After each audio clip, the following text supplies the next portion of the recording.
गुरु की महिमा।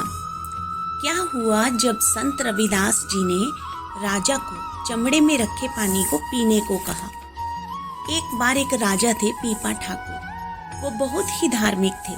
सारा दिन वो भक्ति करते थे, दान पुण्य करते थे, परंतु फिर भी उनका मन शांत नहीं रहता था। उसको सभी वेदों का ज्ञान था। इन वेदों को पढ़कर उन्हें पता चला कि अगर प्रभु नाम की दीक्षा लेनी है तो जीवन में गुरु को धारण करना बहुत जरूरी है। इसलिए राजा के मन में गुरु धारण करने की इच्छा पैदा हुई। उसने अपने सैनिकों को चारों दिशाओं में ऐसे संत का पता लगाने के लिए भेजा जिनसे वो प्रभु नाम की दीक्षा ले सके। सैनिक संत की खोज में निकल गए। कुछ समय बाद सैनिकों ने राजा से आकर कहा कि काशीपुर नगरी में एक संत रविदास जी रहते हैं, जिनके पास हर समय संतों की भीड़ लगी रहती है। उन्होंने प्रभु की ऐसी भक्ति की है कि चारों दिशाओं और तीनों लोकों में उनकी भक्ति की चर्चा हो रही है। दूर दूर से राजा महाराजा उनके दर्शनों को आते हैं। सब लोग जानते हैं कि वो जात के चमार हैं, लेकिन फिर भी लोग उनसे गुरु दीक्षा लेते हैं। सभी लोग उनके आगे माथा टेकते हैं और उनसे अपनी इच्छानुसार मुरादें पाते हैं। रविदास जी की प्रशंसा सुनकर राजा के मन में आया कि क्यों ना वो संत रविदास जी से मिले और उनसे प्रभु नाम की दीक्षा लें। लेकिन साथ ही साथ राजा मन ही मन सोचने लगे कि मैं उच्च जाति का हूँ और रविदास जी चमार जाति से हैं, जो कि चमड़े के जूते बनाते हैं। अगर मेरी प्रजा को पता चल गया या फिर किसी विरोधी राजा को पता चल गया तो वो सोचेंगे कि एक उच्च जाति के राजा ने एक छोटी जाति वाले के आगे सिर झुकाया। ये सोचकर राजा तो बहुत डर गया और सोचने लगा कि मेरा तो लोग बहुत मजाक उड़ाएंगे। इसलिए राजा रविदास जी के पास जाने से डर रहे थे। जैसे जैसे दिन बीत रहे थे, राजा के मन में नामदान लेने की तड़प भी बढ़ती गई। बहुत सोच विचार करके राजा ने रविदास जी के पास जाने का विचार किया। उसने राजा का भेष बदलकर एक साधारण से इंसान का भेष धारण कर लिया और राजा रविदास जी की झोपड़ी में जा पहुंचे। उस समय रविदास जी जूते सिल रहे थे और संगत भी उन्हें घेरे बैठी थी। राजा ने रविदास जी को प्रणाम किया और उनके चरण छुए और राजा संगत के बीच में जाकर बैठ गए। रविदास जी ने राजा से पूछा कि कहिए राजन, आप यहाँ किस लिए पधारे हैं? क्योंकि राजा साधारण वेश में आए थे ताकि उन्हें कोई पहचान न ले। जब रविदास जी ने उन्हें राजन कह के पुकारा तो उन्हें बहुत हैरानी हुई। राजा ने रविदास जी से प्रार्थना की कि मुझे प्रभु दर्शनों की बहुत प्यास है, आप मुझे भक्ति की दीक्षा दें ताकि मैं भी उस मालिक के दर्शन कर सकूं। रविदास जी ने कहा, राजन, आपको प्रभु दर्शन जरूर होंगे। राजा ने कहा, क्या ये इच्छा आप मेरी अभी पूरी कर सकते हैं? रविदास जी बोले, हाँ राजन, मैं तुम्हारी ये इच्छा अभी पूरी कर सकता हूँ। रविदास जी के पास एक बर्तन रखा था जिसमें उन्होंने चमड़ा भिगोकर रखा हुआ था। चमड़े का रंग उतरने के कारण पानी भी लाल रंग का हो गया था। रविदास जी ने उसी बर्तन में से पानी लेकर राजा की हथेली में उडेल दिया और कहा, राजन, इस अमृत को पी लो। ये कहकर रविदास जी अपने जूते गांठने लगे। अब राजा ने वो पानी अपनी हथेली में तो ले लिया, पर उस पानी को पीने में उन्हें घृणा आ रही थी क्योंकि वो चमड़े का पानी था।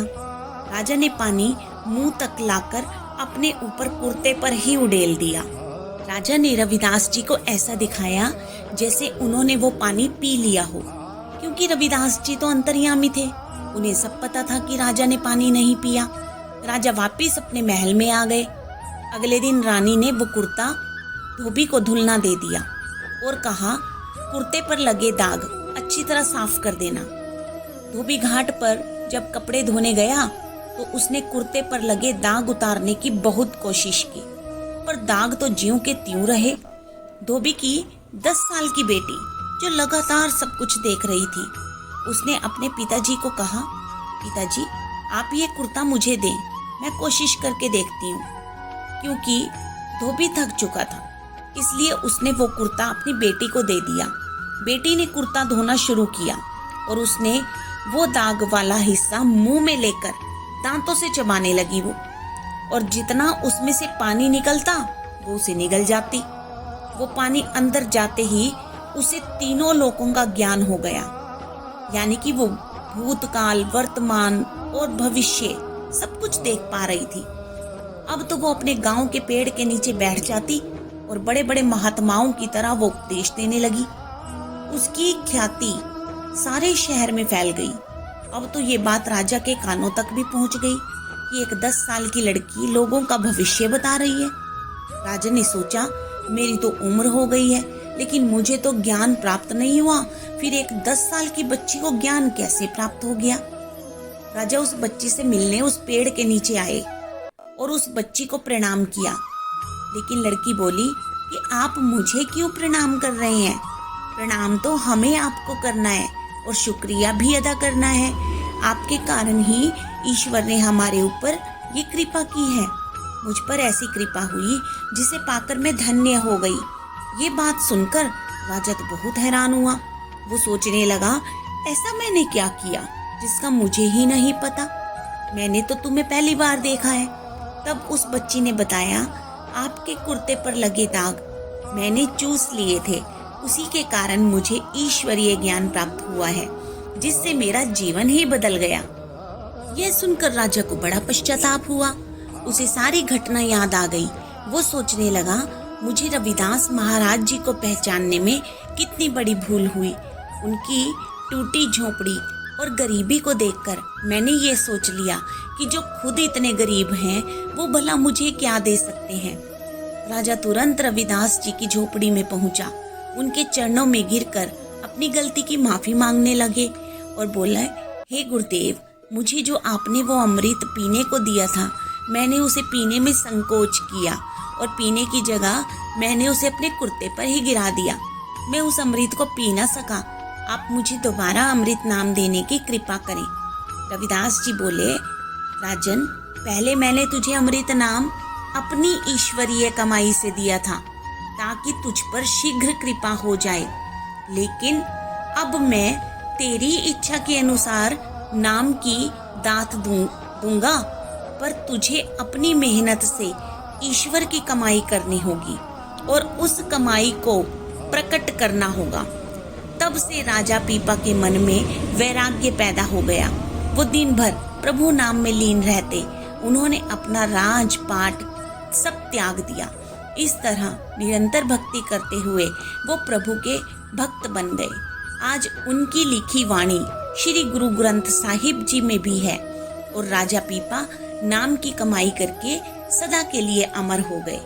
ये होती है गुरु की महिमा। जय श्री कृष्ण, जय श्री राधे।